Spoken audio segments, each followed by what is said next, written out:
Good morning, everybody, and welcome to another episode of the Access Granted podcast. Today in the hot seat, I've got Mr. Sheldon Pawson, the CEO from Active Motion. Welcome to you, sir. Thank you very much for hosting me. No problem. Well, let's start at the beginning. Where were you born? Where do you come from? I was born in Johannesburg, funny story, Kibble Park, out of all places, Yes. the dirty south. And then, from there, just kind of everywhere. I mean, if you wouldn't believe it, I went to about 23 schools growing up. 23 schools. And your allegiance is where? Your allegiance? I think that's what makes me so robust is, I've adapted to every environment I've been to, and I think it's played a big role in how I operate today. Yeah. So then, I'm always very curious. After school, did you know what you wanted to do? I know you've got some background in. You said you started your first business when you were 12, or you started your first venture when you were 12. What was that all about? So talking about childhood, I had a very rough childhood growing up, not the easiest. So taking that into consideration, I've always had to make plans. Yes. From a young age, from the age of 9, I started washing neighbors' cars to get some pocket money. And then from there, we started, seeing, okay, what else is there? I don't know if you remember Bubaloos. Started selling Bubaloos at school. And then from there, I got into the PlayStations. So those days, I shouldn't say it out loud, but you could chip a PlayStation. And so we had a guy that did it. And so I started selling those and bought my first motorbike. And from there, started building up. Yes. But I've always been a waiter from the age of 13. And for me, that was the biggest skill set I've ever learned. You learn to start understanding people, reading people. Yes. So when you get people come in there, you can actually see who's trying to be wealthy, who's pretending to be wealthy, and also get different people's personalities. And that's when my network started. Because just by general conversation and getting to know people, all of a sudden I was getting job offers left, right, and center. And I worked as a waiter to the age of 20. From there, I went into Nashua. I was a photocopier salesman. So that was for about a year and a bit. And then I went into on-brand development. So it was a company we used to go to promoting alcoholic beverage. Myself and my wife, or girlfriend at the time, we went to go to nightclubs to develop this brand. And we used to run all the on-con brand development. So once again, out there selling, and we built the brand up, and we built it quite nicely. And while that was taking place, my stepfather, he got into the security industry, but on the camera side. He saw a bit of a gap there, and that's how we started. But we started under a different entity then, partnerships fail. And then we took a bit of a back step, and we lost everything because business didn't go as well as planned. So when we started Active Motion, we literally started almost R1 million in debt and 500,000 going to SARS. So that was a big eye-opener, but at the same time, I was very fortunate and very, it happened to me when I was young, and I was able to bounce back. And I've paid all the school fees at a very young age, which I think gave me a big head start in life. Of course, so I didn't go study after school. I had this, I always say I had the school of hard knocks. I mean, the guy, you see the podcast online as of these were young guys walking around and asking all of these questions. You can see the story. That is what this podcast is about. The story of each person, the journey of each person is different. Some people had it a bit easier than others, and some people had to fail before they make it big. Some people will never make it big. They just go with the flow, and that is all right. Sometimes you don't have to be pushed to always be the best of everything. Being second in the market doesn't say you're not successful, or third or even 10th. So it makes a very big difference. Tell me, you were touching on girlfriend and wife. How big a role does a wife that is standing behind you the whole time play in your daily life? Listen, I don't think I would be here if it wasn't for her, because at the time, saying when we lost everything, I didn't have a name. So while we were starting up this business, number one, we utilized her name. And she was the only breadwinner at the time. She had a steady job, and now I've just lost everything. We had to move back in with the in-laws. So when you say it took a big step back, and then I think, being a male, ego is a big thing, and when you sort of lose everything, I just had my first daughter. So all of a sudden now, from having a nice house, nice cars, everything, you know, the sheriff comes and attaches everything, you're left with a bed. Exactly. We put this bed in a room, you could even open the door fully. However, like I say, it was very humbling. You know, I sat for about 2 days, you know, feeling a bit depressed. And which men does. Yeah, exactly. And you know, you go beat yourself in the mirror and you say, listen, what am I actually doing here? All right, am I helping myself, sitting here feeling sorry for myself? And then you had to make that decision. You know, only thing that can make a change here is yourself. It's yourself. And then I got dressed, and then I started cold calling. No car, had a computer, started cold calling, got my first client. And you know, you had to ask that first client, say, listen, I need you to pay full deposit. And they took a chance on me, and that's how Active Motion started. Why the name Active Motion? What did you guys think there? So we actually, I'll go into the name now. So we started, I was trading as a sole prop firstly, and like I say, so it's like early as 2000 or late 2009 I started doing this, and this happened towards the end of the year 2009. And then I met a colleague of mine, and then he actually registered an entity, and it was called Active Motion. He had a little logo, and he says, hey, let's get this thing started. And like I said, it was just an idea on paper, and the company was registered, Active Motion. Okay, we could work with this. You know, I like being active. Of course, yes. You know, and I thought, okay, this is movement going forward, so we kind of stuck with the name, and then that's where it started. It actually came with the experience. The name was just normal. It just fell into place, yes. Tell me, obviously building a business like this in the security industry is quite hard. What was the first hard lessons that you learned in this industry that you then overcame? So there's a lot of hard lessons, and I mean, and it's very difficult to pinpoint one, because each one was a learning curve on its own. But you know, the biggest thing is, you know, we all want to grow very quickly. And you don't identify the risk profile. So, I mean, there was a situation where business started picking up. We had a nice franchise rollout, and we had to do a whole bunch of screens, and we couldn't get bank finance. So, you know, I had a little bit of savings. So, okay. You know, I used to do a lot of in-house rentals, and I started doing that, and I rolled out too fast, too quickly, and then things went a bit pear-shaped. But I was very fortunate to have some of the contacts I did that I managed to fix it. But if that went pear-shaped, I would have lost everything. So biggest thing is identify risk. All right, and don't grow too big quickly. Build those building blocks. And I always say to people now, like, you know, it's okay to build steady. All right? Because the problem is, if you shoot up too quickly, you fall just as fast.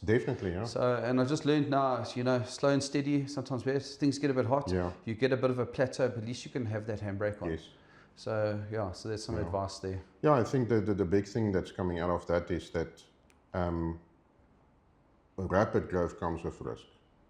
Always. There is no getting out, because rapid growth also means that sometimes your cash flow is not good enough, that type of thing, because you're getting all the business in, but where you don't have all the cash that's needed to run it. So that is a very big risk. Tell me then, when did you realize that Active Motion, your company, was moving out of a survival mode into, okay, now we got it? So I don't think you ever move out of that survival mode, to be honest with you. Like I say, So I think we're currently always running on survival, but you know, we've got survival safety tools now. So we've got that safety. So you know, and as I said in the beginning, I've always been able to adapt to change, and I think that's been the biggest blessing in my life. Is as soon as things get a bit of a wobble, I adapt, I fix, and we get back on there. So like now that we've got some guidance, we've got direction, it's been a lot easier. Tell me the management of the company every day, the risks and stuff. Obviously, we were talking about it just before the podcast started about the resources that you need in a company, and the technical how did you overcome giving over some of your work to other people? Because that is one thing. I also struggled with that when I started with ZK in South Africa. And how did that influence you? When were you? I know obviously you didn't give everything over, but when did you feel ready to do something like that? I'm still battling to do it, and that's the honest thing. Is I'm a very hands-on, and I like things done a certain way. Yes. Even if you see my quotes are all done by me. Yes. I do my layout, I do my presentation, and I try to do it. And I'm trying to find ways. So we're busy playing around with some ideas now. But I've started handing over certain things from that. And I think it's very, very crucial. You've got the right people that stand behind you. And going back to your building blocks. And I think while you are small, and if I look back at all the things I could have changed, is you build that foundation and you work out your workflows on that. Map that down early. Yes. All right, and document it. So you ought to sort of made like a code of honor, Yes. A set of rules. The idea is, and I'm trying to do it to the staff now, is if you're not here today, give me a folder, then I can have your position step by step. Exactly. But the problem is there's a lot of people with insecurities. Yeah. Now, if you automatically jot down your whole workflow, Yes. now people think you're going to be replaced. And I think that's one of our biggest downfalls right now is we don't have any mentors left in this country. Yeah. We've lost all our mentors to go overseas. And everyone's too scared of teaching what they know. And I think that's where we're going a little bit backwards, especially in all it's not just our industry, it's all the industries. Yes. Because people think they're going to get replaced very quickly. And I think it's that insecurity, and we need to get rid of that insecurity and get rid of that fear that by letting go of what I know and teaching you allows me to actually move forward. Yes. But you've got the mindset that you're actually moving back. Oh no, they're planning on replacing me type scenario. So I'm trying to encourage that now with my staff now is, guys, in order for us to go forward, we need to start teaching people. Yes. So we can actually now focus on the next team and get this team to a point where they can actually stand alone and start teaching the next team. That's correct. That's the only way we're going to grow.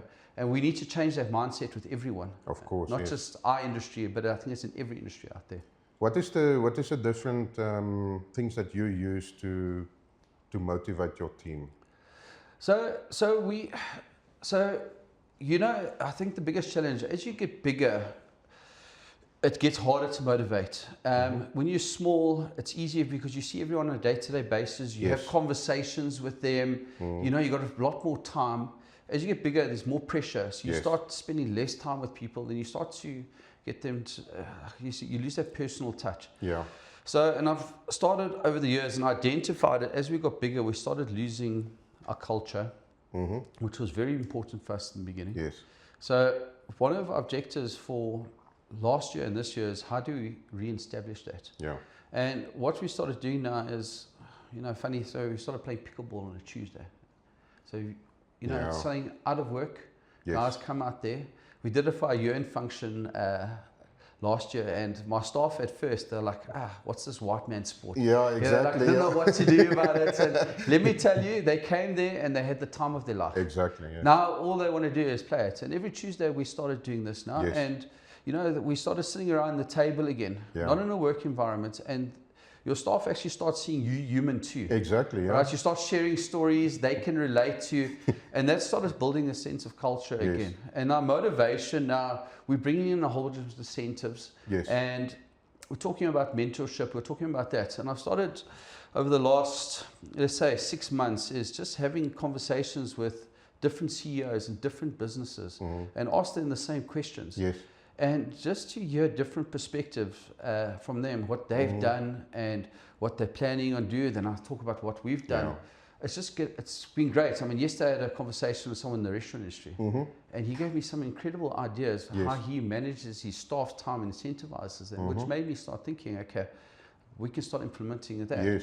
And we started also talking about security industry. The security industry was mainly for security. That's correct. Yeah. Crime was all-time high, this, that. Then all of a sudden, yes, the security is for crime, it has a thing. Of course. But then we started utilizing more for time management, access control, production. Yes. How do you to see what's happening in the business. But now I see the shifts again. It's all about data. Yes. how can we get data from what we have there? So whether it's cameras, time and attendance, all that, because I think once you get that data, you can start making better decisions about your business. Yes. Yeah. So now I'm also like saying, okay, how do I take what I have now? I've got my access control, I've got time management, I've got that. And I'm building and bringing it all into one platform, and we're making like an AI bot to try to simplify this and just get a different perspective of what's going in your business, taking this data, compiling it, and actually giving us stats now. So we're busy with that now, just to get a different perspective of the business. Of course, because I mean, I brought it up how many times we had this big data thing, 2016, 2017, everybody's saying big data, that, big data, but I don't think we had the technology then to actually utilize that as much as possible. So obviously with AI coming into place, and it is a conversation I have with every guest, is the AI, and I think what you're saying is correct, is the analytics that you can get out of it now. And then again, like I said previously as well, is that one button thing where the new generation now, they are getting used to talking to an AI bot and saying, what is my risks today? That type of thing, and something talking back to him, not even looking at the screen. So the opportunities out there to create platforms like that is actually quite huge.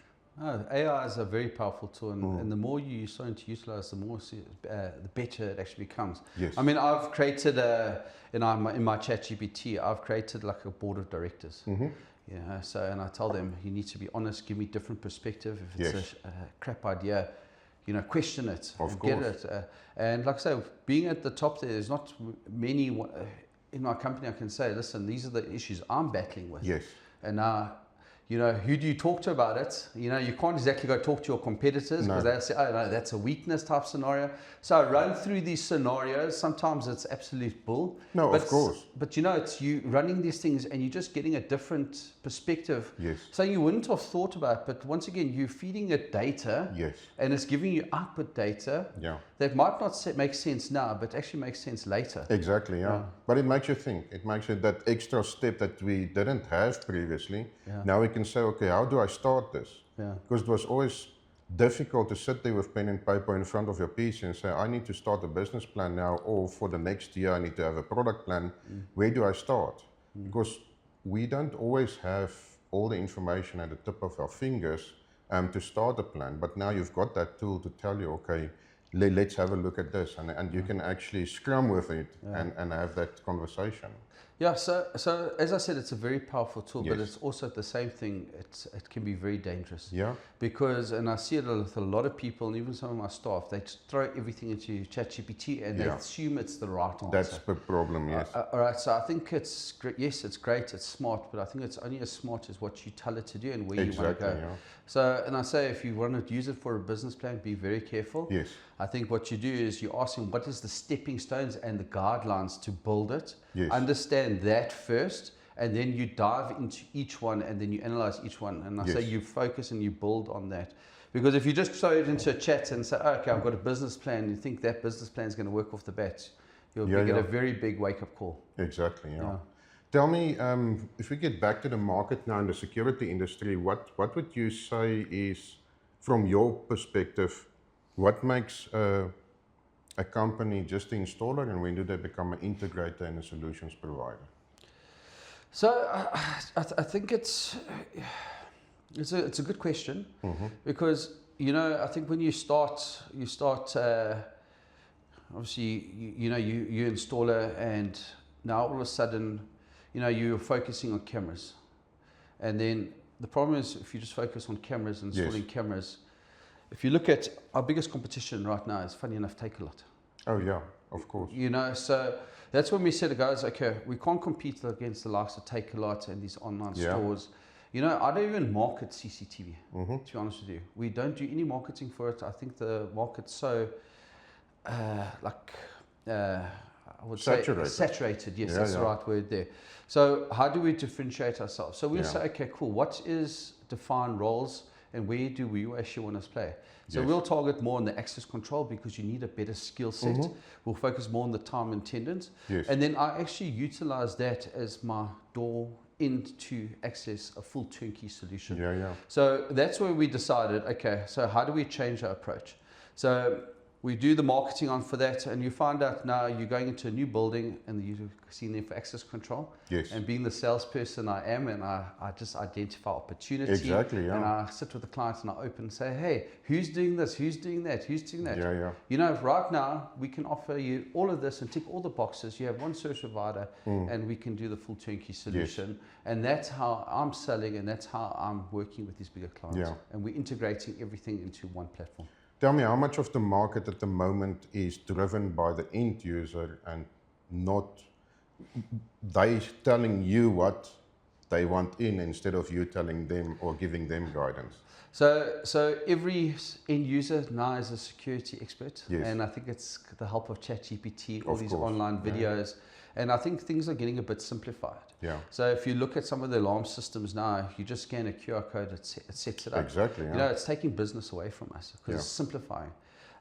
So taking that into account now, I say, okay,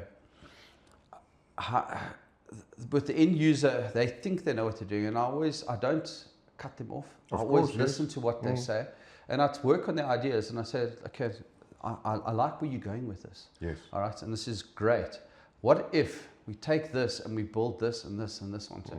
So I complement their ideas, but then I just steer them towards my course. And then I plant those seeds and I always let them water it a bit. And all of a sudden they'll say, no, I like that, I like that. And I always tell them when I go see a new person, a new client, they will say, listen, I'm meeting with 3 other companies. I said, no, that's great. Yeah. So what you need to do is every company that you sit down with, make notes of it. Use that as an education for you, because I'm going to see something like this, they're going to see something like that, and then what you're going to do from a solutions perspective, there's going to be common grounds with that. And then highlight those common things, and that's your building block of your solution. Yeah. And then you come back to the guys and say, listen, this is what I want. Yeah. And you've educated yourself, you know what you're getting, and there's no surprises. There's that initial sales education that you give them to just plant the seed and get them back towards you. So the main thing is get them excited. Because the idea, I mean, a lot of times you get onto an end user site and their ideas is not bad at all. And if you don't go with their ideas or use it as a basic springboard, you're going to get hurt, because then you're not listening to what the guy is saying. 100%. And they tell you everything. And just by listening and just asking the right questions, you can kind of hear which products they liked. Yes. Then you can sort of get an indication of what their budget is, of what they're spending. You know, and always like, I always tell them, and they said, no, they want this, this, and that. I said, that's great. Have you looked at what the cost is? Yeah. So I said, based on where you want to go here, it's going to cost you around. She goes, really? That much? Yeah. So I said, but don't worry. So at least I know where we want to go. I know the destination. So let's split it up and say, here's the starting block. Let's start with this now, and then we can start building onto it. And that's how I sell there. Is I start with the basic, you know, and I just add onto it. Almost like a top up when you want to top up your meal. Exactly, Tell me, is there not cases, but I mean, obviously in being a business and also being a sales expert, in how much do you keep back for future going back to a client? Do you guys work like that, or what do you do in that instance? When I go full out. Okay.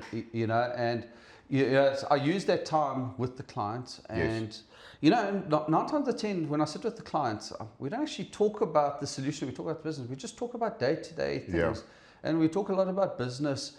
And I think you know, and I tell people, I don't sell security. I sell trust. Yes. All right. By me sitting here with you, I'm listening to you, and we're having a conversation, and we're building that relationship. We're building that trust factor. Yeah. Once we've got that, half the sales already done, and then I'll go in and we make suggestions. Yes.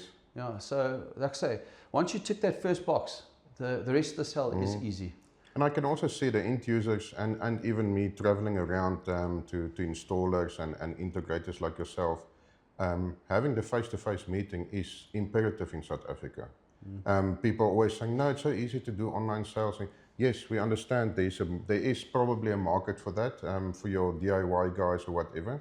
But this face-to-face makes a big difference. Yeah. So one of my things was, and we thought, okay, how do I spend more time in the office so we can grow and the business? Yeah. And we're having that conversation. So I said, you know, I enjoy going out there. Yeah. I mean, you tell me, let's say you need cameras for factory. Yeah. Try to do that on a Teams meeting. Exactly. Yeah. Try to do that and try to do a spec, because you might. So, okay, cool. On piece of paper, go into Google Earth, you do a plot. Yes. Send the guy the quote, you get your site. Oh no, how do I get my cabling there? How do I get my trenching? Where's the cherry picker? Yeah, exactly, cherry pickers. There's cable lines going on there, interference. Yeah. There's full of surprises. So definitely, yes. Number one, that face-to-face is very important.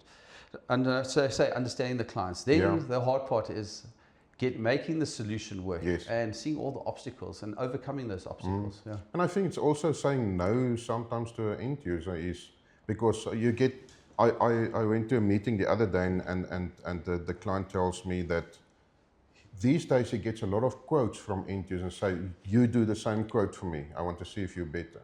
And then having that almost resolve to say no, because you need to go to site, you need to be able to see it from your perspective, because you don't know how that guy, maybe that guy wasn't even on site. So just to have that resolve to be able to say no to an end user and get his trust to go out to his site. So it's a common thing now. It almost happens every site. Of course, yes. So the only way we overcome that is, I tell the client, here is what you provided me. Yes. But here is my recommended solution. Yeah. I've been to site and I made the recommendations. I see where they're going with this. However, here's my input. And I say, this is how we're going to do it. This is why we're going to do it. Because the guys are quick to say, oh, you match the other guy's quotes and then you keep on, let's say you under-deliver.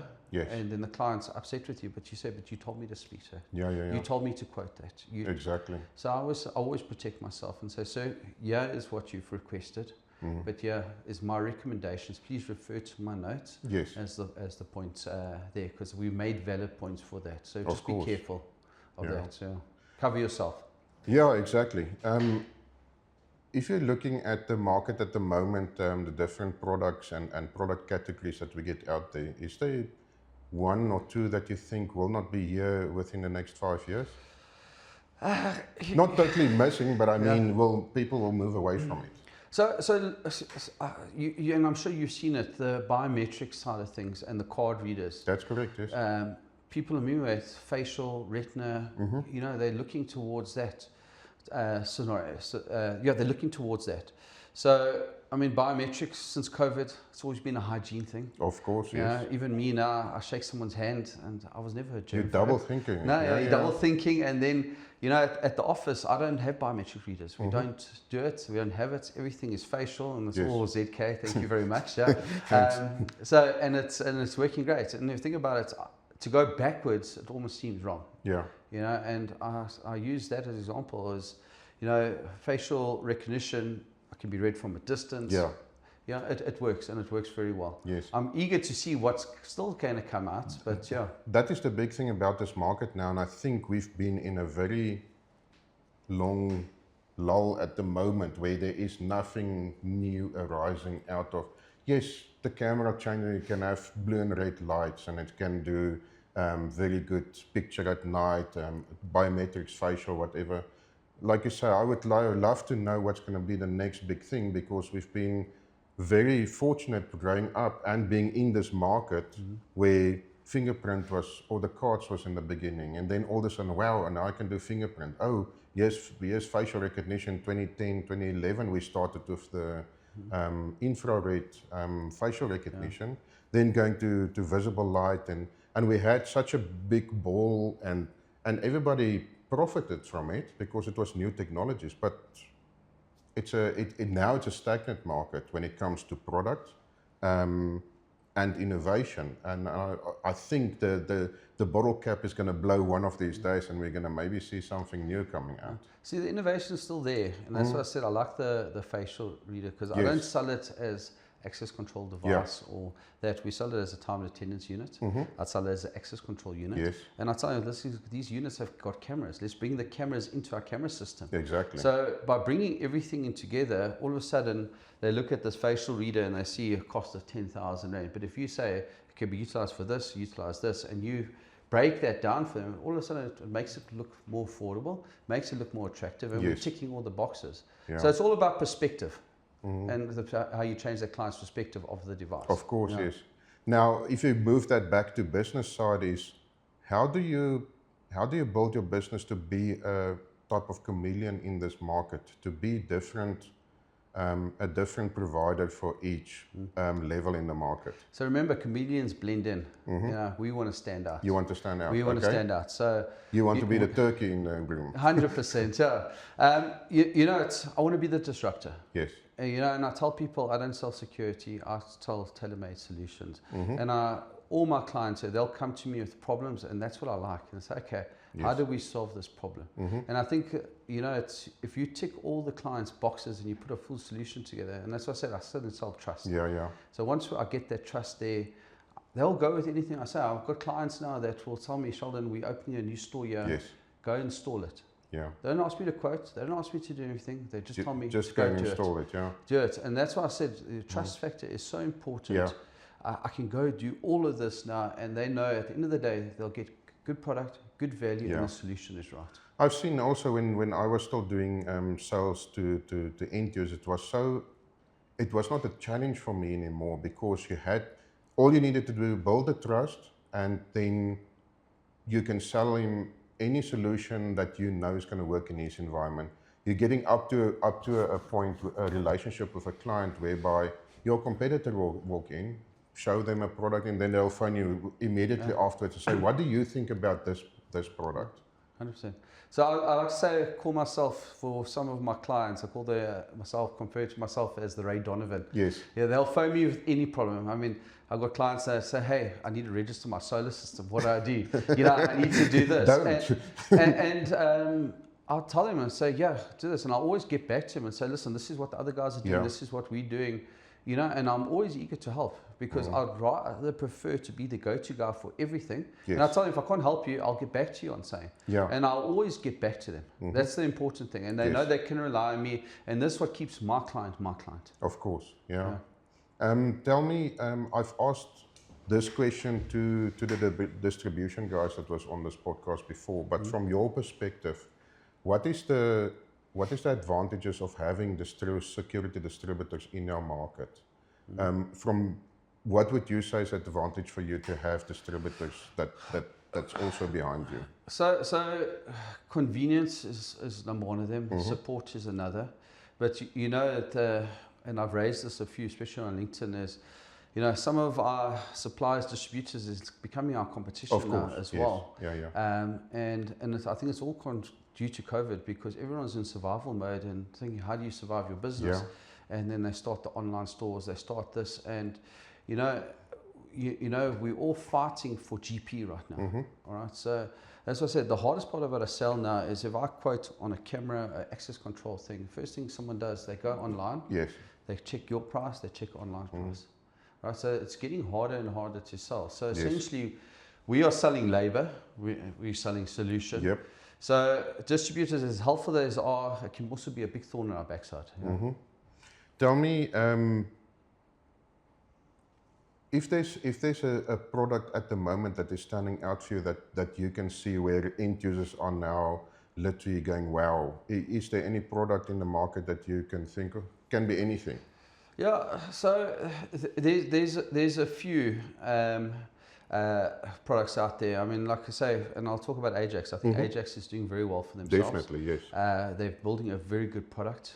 But and I said to them, I said, as great and as powerful they are now, and as well known they come, is they're also just making it too easy for the end user to cut us out. DIY. Yeah, 100%. Yeah. So they got a great future, and I think their roadmap on where they're going and their marketing. Yeah. I'm very fond of Ajax, and I'll punt them all the way. Definitely. So so I think they got a great future ahead. But I'm looking at more things now. Is going back to what I said earlier. Is how do I get data? Yes. Because data has got a value to it now, and you know, we're doing a lot of shopping centers, calculating foot traffic. Yes. All right, so it's very good to know. But now we're saying, okay, cool, we've got cameras and technology. Now we can see the sex, age, everything. Everything, yes. Now they know when it's busy. And by getting data now, we also have to see where they need additional security, because this is high traffic area, before they'll have guards throughout the site. That's correct, yes. Now we're doing is from the data we collected, we actually say, okay, cool, we can actually reduce the amount of guards. In the mornings, we actually need them more in the afternoons because of peak hour trade. So I think by getting data now, we can make informed decisions, and that's what the clients want now, is that informed decision. So I think data is where we're going to go with it. Yes. Other things I like is the new health and safety.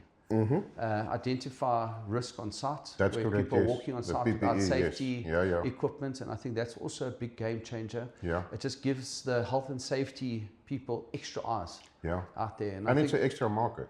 No, 100%. It's again an extra market. You know, and we're talking about it. Security budget is here. Yeah. Health and safety budget is here. So if we can play in that field and we can show them the value add, where we can all of a sudden add value to the safety and steal a bit of their budget. It's a game changer, and that's what we're utilizing. It's all about the approach.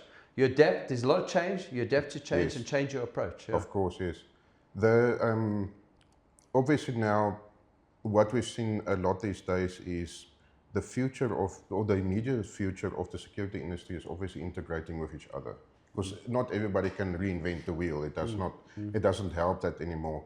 Can you see those integrations starting to work with each other for the big manufacturers, that type of thing? I'm already seeing it now. So if you got the likes there, so I see a lot of the tier 1 products already start integrating with I would say the tier 2 and tier 3 products, because they understand they work in a very niche market. Definitely. And to go pay 16,000 Rand for a camera plus 4,000 Rand a license, no, it's very difficult. But if you can say, listen, the license is going to cost 3,000, but it'll work with a 3,000 Rand camera. Exactly. You know, I always give the client the option to say, is the Rolls Royce, and this is what's recommended, and here's all the benefits you're going to get.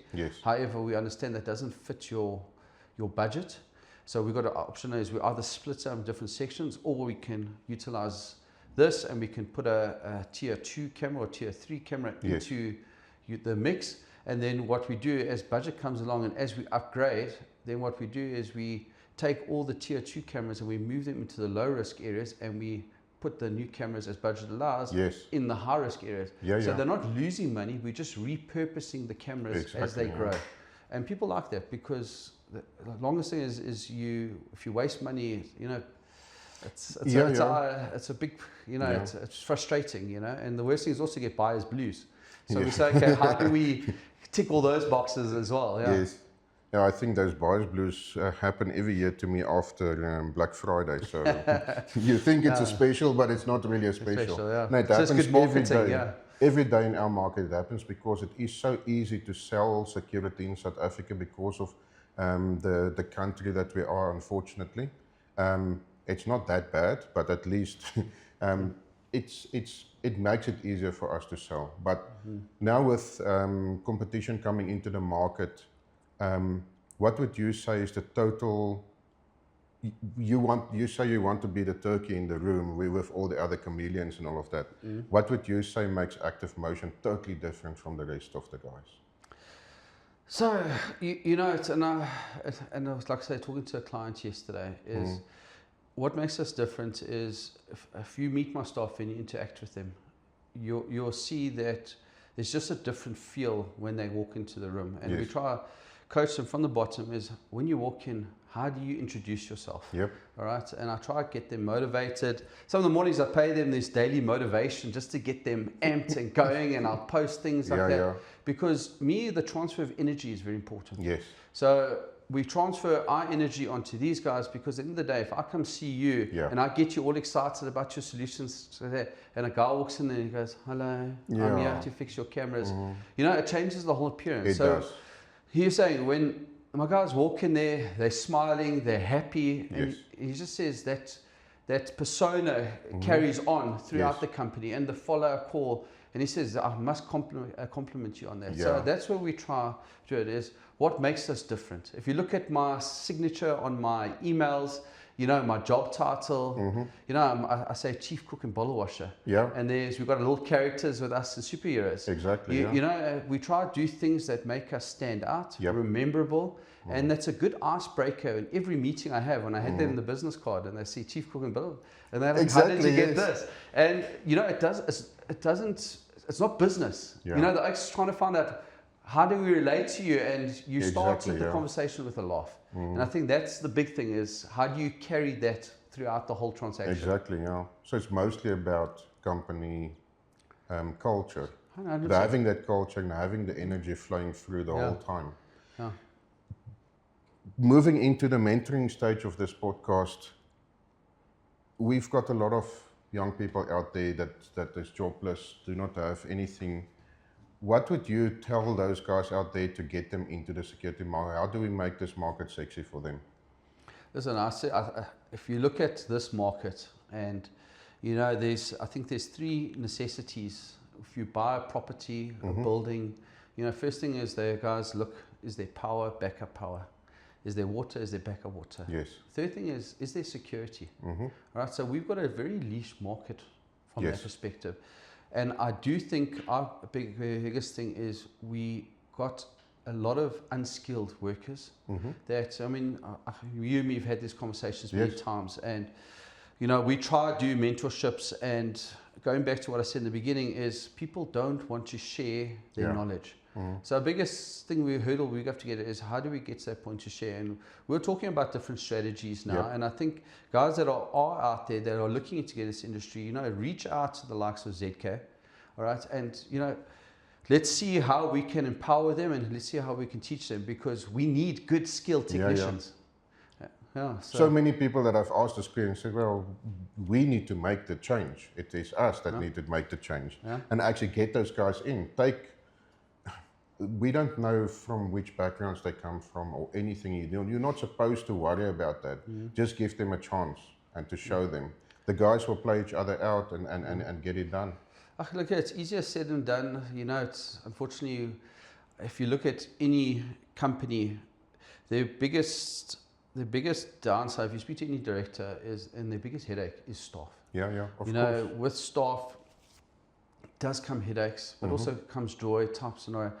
But if you're also looking at, and this is advice to everyone out there, is everything's shifting. Yeah. All right. Machinery is placing humans. You know, it's becoming easier and easier for people to do it themselves. And I do think in our market, you know, we're always going to need a cable pulled. We're always going to need this. And there's opportunity for them now. If they apply themselves now, it'll be harder for them to be replaced later. Definitely, yeah. I mean, we were touching about it where people get complacent in the workspace and they think this is what I'm going to do the rest of my life. But what did you do yourself to actually give the company more value? Because the company can just give that much. If you don't give back, then you cannot grow inside the company. Yeah, but that's the thing is people get complacent, they get comfortable. Yes. You know, and I think that's the biggest mistake everyone makes. And believe me, it's happened to me as well. I get comfortable, like, oh, okay, cool. You do some days get that, yes. And all of a sudden, reality gives you a nice little PK, and now you're awake. You say, sure, but okay. Now all of a sudden, you have to get your ass into gear and start operating again. So, but that's what we try to do is I try to make it part of the guys' KPIs. Every month, they have to complete some sort of training. If they don't do it, they lose their KPI for the year and the fourth part of the year. So knowledge is power, and it comes back to what I said. It's very easy to watch a YouTube video or watch an online training, but if you learn how to install, let's say this is a reader onto that wall, that's the easiest part. The thing is, how do you get the cable there? How do you get the power there? How do you get it connected onto the network? And that's where it gets challenging. So if you do an online course, don't think you're a professional, because reality will kick back in very quickly. So that's why I said with us now, if we start doing the mentorship, we can teach that skill set. It will be a game changer for all of us. Tell me, if you can go back, I always say to your 20-year self, but I want to change that to, if you can go back to the space where you were the most uncomfortable in your life, maybe those 2 days when you had to decide, what would you tell yourself today, that time, if you can go back? You know, I would go, if I had to go back, I actually wouldn't say anything. I think what happened to me needed to happen, and by it happening, it's put me in the course I needed to go. Yes. So I would just cheer myself on and say, you're doing it right, Because you never know what is going to happen. Today is today, tomorrow. I heard a very powerful saying the other day from one of the other clients, said, tomorrow is not another day, tomorrow is one less day. So make every day count. So, So what I always tell everyone, I said, because, know, I did battle with sleep and everything. And once I started changing my mindset, all of a sudden I'm sleeping better. Because, you know, being an owner of a business, you're stressing about all the things that could happen. Yeah. All right. It hasn't happened yet, but you're stressing about it and you're losing sleep over it. So what I started doing now is I worry about right now. Yes. Because what I do right now will determine my future and also determine my past. So focus what I have control of right now. Goodness. On that revelation, guys, I would like to thank Sheldon for his time. I know you are very busy, but thank you for coming on and sharing your journey with us. No, thank you for having me and hosting me. And I think what you're doing here is great. And I think getting what we are dealing with out there and helping other businesses grow, you know, hopefully it gives them that bit of advice and motivation that we all need every day. Yeah. Thank you very much. No, thank you. Cheers.